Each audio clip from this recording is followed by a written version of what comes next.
Chapter 4 Sai Satcharita Sai Baba's first advent in Shirdi.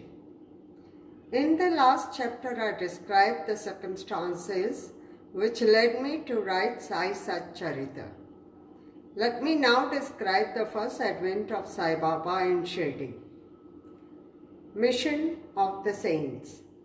Lord Krishna says in Bhagavad Gita, Chapter 4, that whenever there is a decay of dharma and an ascendancy of unrighteousness, I manifest myself for the protection of the virtuous and the destruction of the vicious, and for the establishment of righteousness, I manifest myself age after age. This is the mission of Lord, and the sages and saints who are his representatives and who appear at appropriate times and work in their own way to fulfill that mission. For instance, when the twice born, that is the Brahmins, the Kshatriyas and the Vaishyas, neglect their duties, and when the Shudras try to usurp the duties of other classes, when spiritual preceptors are not respected but humiliated, when nobody cares for religious instructions, when everybody thinks himself very learned, when people begin to partake of forbidden foods and intoxicating drinks, when under the cloak of religion people indulge in malpractices, when people belonging to different sects fight amongst themselves, when Brahmins fail to do Sandhya adoration, and the Orthodox leave their religious practices, when yogis neglect their meditation, when people begin to think that wealth, progeny, wife are their sole concern, and thus turn away from the true path of salvation, then saints appear and try to set matters at right path by their words and action. They serve us as beacon lights and show us the path and the right way for us to follow in this. In this way, many saints, namely Nivritti, Gyandev, Muktabai, Namdev, Gora, Gunai, Eknath, Tukaram, Narhari, Narsibhai, Savta, Ramdas, and various others did appear at various times to show the right path to the people. And so the present advent came as Shri Sai Baba of Shirdi. Shirdi, or Holy Tirth. The banks of the Godavari River in the Ahmednagar district are very fortunate, for they give birth and refuge to many a saint, prominent amongst them being Gyaneshwar. Shirdi also falls in the Kopargaon Taluka or the Ahmednagar district. After crossing the Godavari River at Kopargaon, one gets the way to Shirdi. When you go 3 kos, you come to Nimgaon, from where Shirdi is visible. Shirdi is as famous and well known as other holy places like Gangapur, Nishinhavadi, Audambar on the banks of Krishna River. As the devotee Damoji flourished and blessed Mangalveda near Pandharpur, as Samath Ramdas at Sachangarh, as Shri Nrsimha Saraswati at Saraswati Vadi, so Sainath flourished at Shirdi and blessed it. Personality of Sai Baba. It is on account of Shri Sai Baba that Shirdi grew into importance. Let us see what sort of a personage Sai Baba was. He conquered this sansar, which is very difficult and hard to cross. Peace or mental calm was his ornament, and he was the repository of wisdom. He was the home of Vaishnav devotees, most generous amongst all. The quintessence of all essences. He had no love for perishable things and was always engrossed in self-realization, which was his sole concern. He felt no pleasure in the things of this world or of the world beyond. His antarang was as clear as a mirror, and his speech always rained nectar. The rich or poor people were the same to him. He neither knew nor cared for honor or dishonor. He was the Lord of all beings. He spoke freely and mixed with all people. Watched the actings and dances of Nautchkas and heard ghazal songs.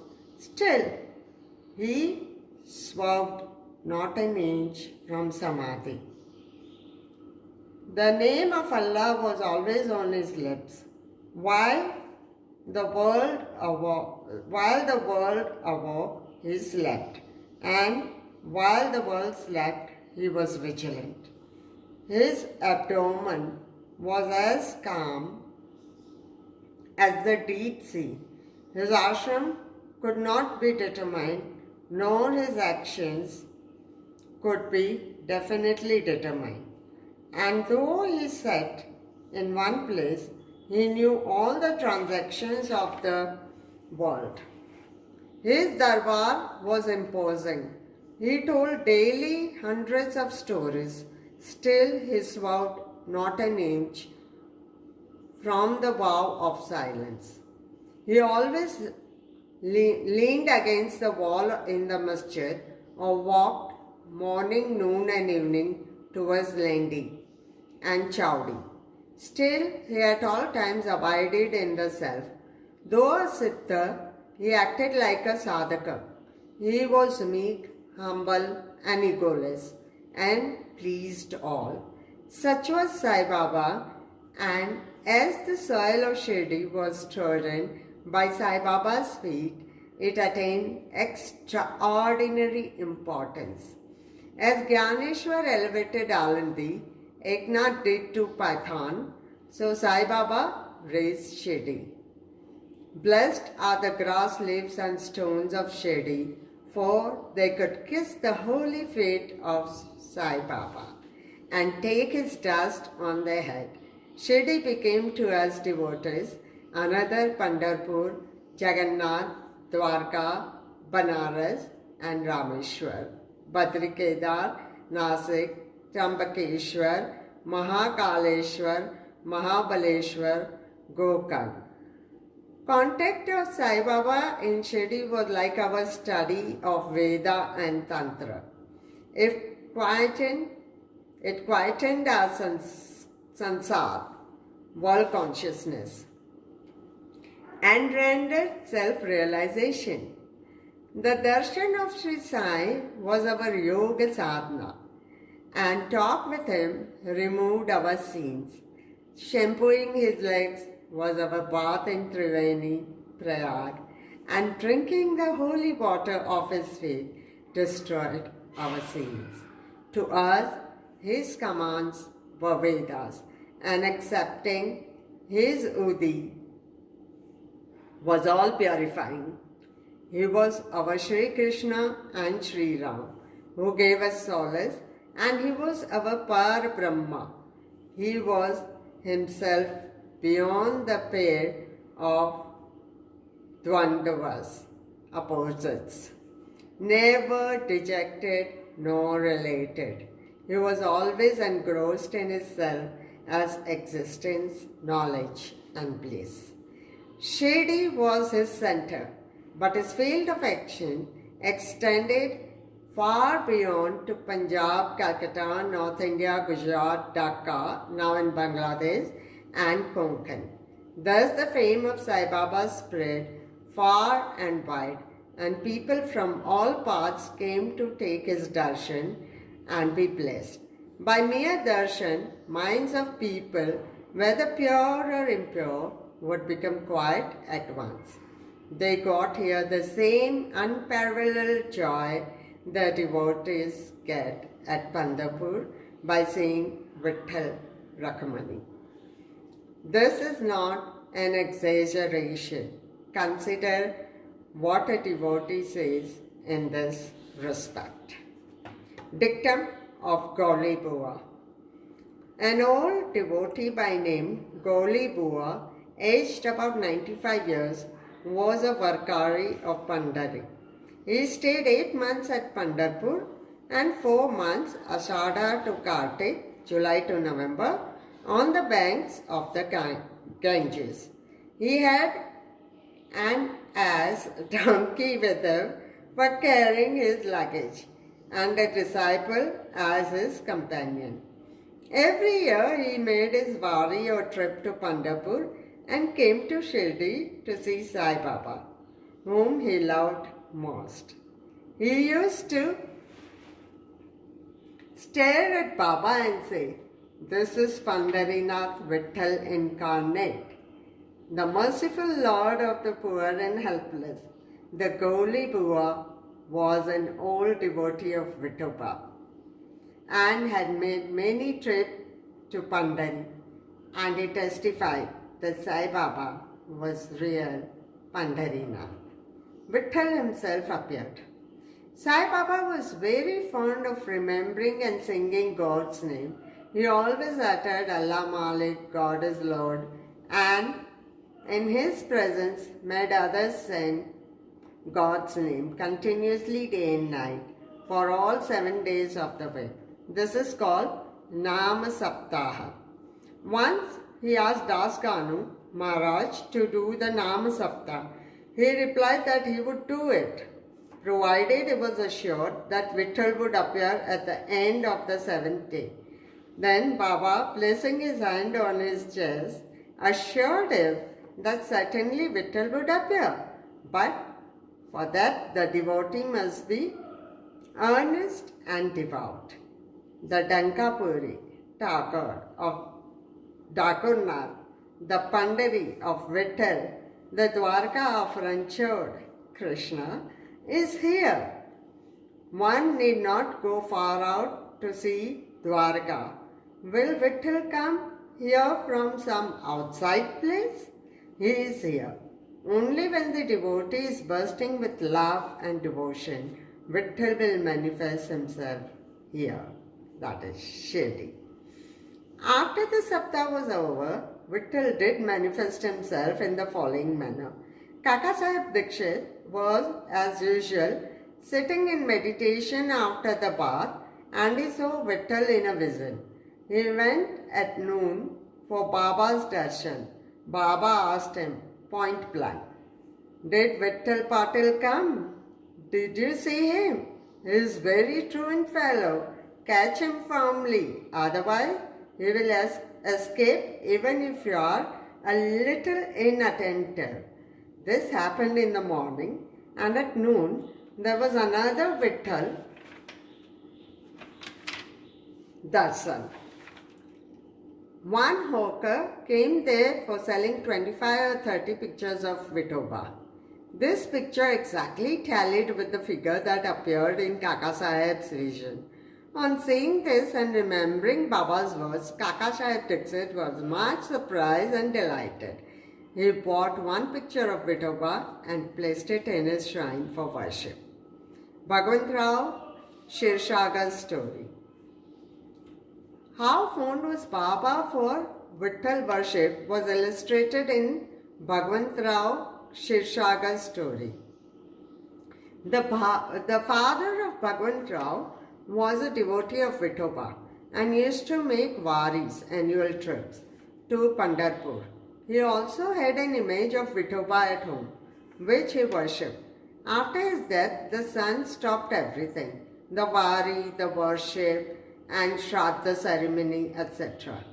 When Bhagwant Rao came to Shirdi, Baba, on remembering his father, at once said, "His father was my friend, so I dragged him, the son, here." he never offered Naivedya, and so he starved Vittal and me. So I brought him here. I shall remonstrate him now and set him to worship. Das Ganu's bath in Prayag. The Hindus think that a bath in the holy tirth of Prayag, where the Ganga and Yamuna meet, is very meritorious, and thousands of pilgrims go there at periodical times to have the sacred bath there. Once Dasganu thought that he should go to Prayag for a bath and came to Baba to get his permission for doing so. Baba replied to him, "It is not necessary to go so far. Our Prayag is here. Believe me." Then, wonder of wonders, when Dasganu placed his head on Baba's feet, out flowed streams of Ganga Yamuna water from both the toes of Baba. Seeing this miracle, Dasganu was overwhelmed with feelings of love and adoration and was full of tears. Inwardly he felt inspired, and his speech burst forth into a song in praise of Baba and his Leelas. Immaculate Conception of Sai Baba and his first advent in Shirdi. Nobody knew the parents, birth or birthplace of Sai Baba. Many inquiries were made, many questions were put to Baba and others regarding these, but no satisfactory answer or information has yet been obtained. Practically, we knew nothing about these matters. Namdev and Kabir were not born like ordinary mortals. They were found as infants in mother of pearl, Namdev being found on the bank Bhimrathi river by Gonai and Kabir on the bank Bhagirathi river by Tamal. Similar was the case with Shri Sai Baba. He first manifested himself as a young lad of 16 years under a neem tree in Shirdi for the sake of bhaktas. Even then, he seemed to be full with the knowledge of Brahma. He had no desire for worldly objects even in dream. He kicked out Maya and Mukti at his feet. One old woman of Shirdi, the mother of Nana Chopdar, described him thus: "The young lad, fair, smart and very handsome, was first seen under the neem tree, seated in an asan. The people of the village were wonderstruck to see such a young lad to be practicing hard penance, not minding heat and cold. By day, he associated with none. By night, he was afraid of nobody. People were wondering and asking whence the young chap had turned up. His form and features were so beautiful that a mere look endeared him to all. He went to nobody's door, always sat near the neem tree. Outwardly he looked very young, but by his action he was really a great soul. He was the embodiment of dispassion and was an enigma to all. One day it so happened that God Khandova possessed the body of some devotee, and people began to ask him, "Deva, you please inquire what blessed father's son is this lad, and whence did he come?" God Khandova asked them to bring a pickaxe and dig in a particular place. When it was dark, bricks were found underneath a flat stone. When the stone was removed, a corridor was seen in which 4 lights were burning. The corridor led into a cellar where cow mouth shaped structure, wooden boards, rosaries were seen. Khandoba said this led practice penance here for 12 years. Then the popular story of people began to question the lad about this.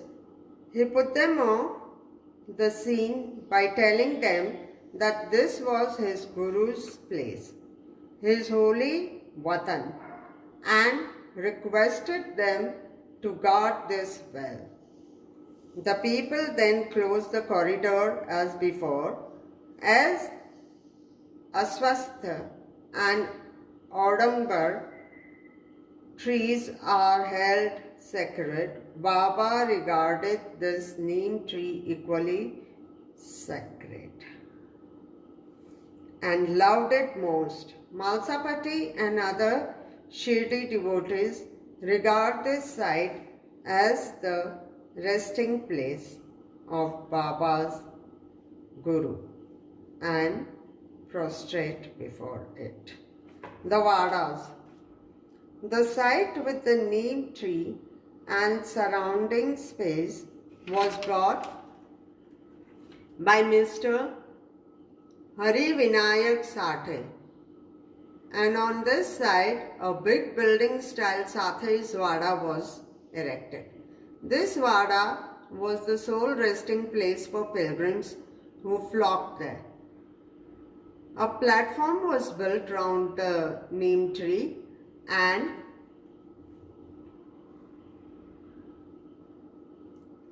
lofts with steps were constructed. Under the steps there is a niche facing south, and devotees sit on the platform facing north. It is believed that he who burns incense there on Thursday and Friday evenings will by God's grace be happy.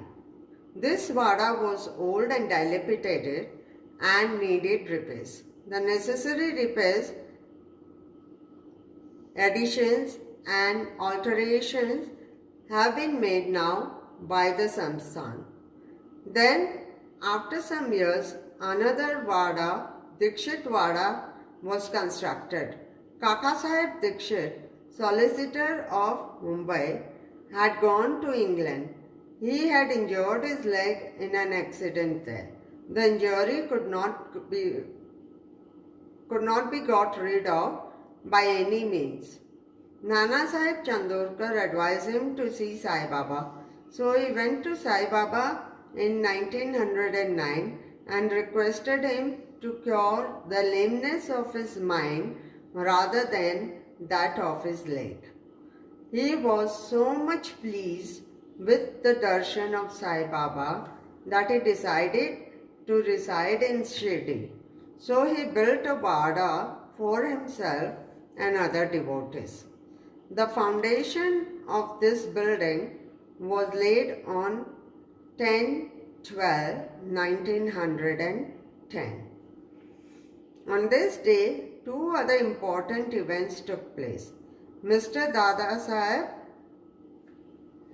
Kharpade was given permission to return home, and the night Aarti at the Chowdi was started.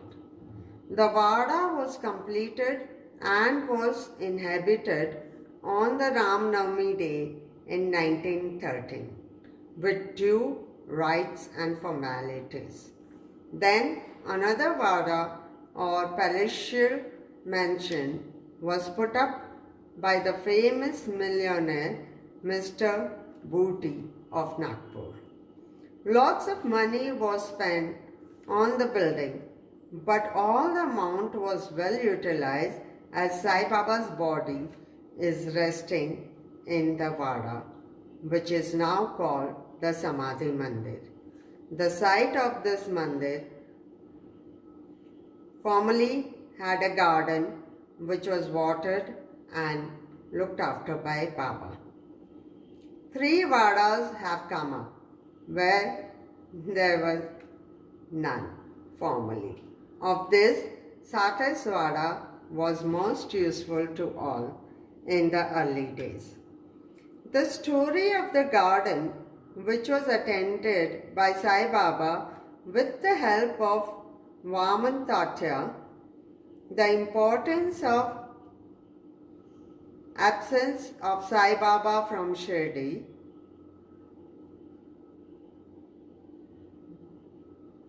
and his coming again to Shirdi with the marriage party of Chand Patil, the company of Devdas, Janki Das and Ganga Gir, Baba's wrestling match with Mohiddin Tamboli residing in Masjid, love of Mr. Dengle and other devotees, and other incidents will be described in the next chapter.